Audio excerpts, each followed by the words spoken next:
तुम्ही खास भवानीपूरमध्ये प्रचाराला गेला होता, त्यामुळे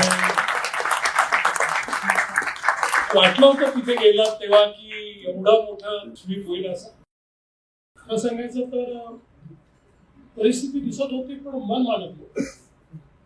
कारण लोकांचा प्रतिसाद अतिशय उत्स्फूर्त होता आणि विशेषतः मी 21च्याही निवडणुकीत बंगालमध्ये होतो आणि आताच्याही निवडणुकीत होतो, तर दोन्ही याच्यात फरक मला दिसत होता की लोक खूप खुल्या मनानं येत होते, कुठल्याही भीती न बाळगता येत होते.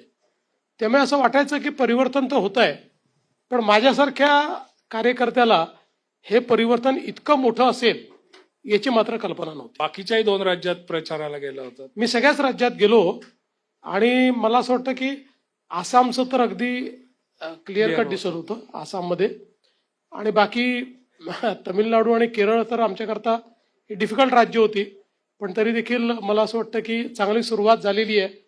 केरळमध्येही वोटिंग पर्सेंटेजही चांगलं मिळालेलं आहे. त्यामुळे बंगाल पाहता आता ही आशा ठेवायला हरकत नाही की पुढच्या वेळी केरळ आणि तमिळनाडूचा नंबर लागेल. क्या बात आहे.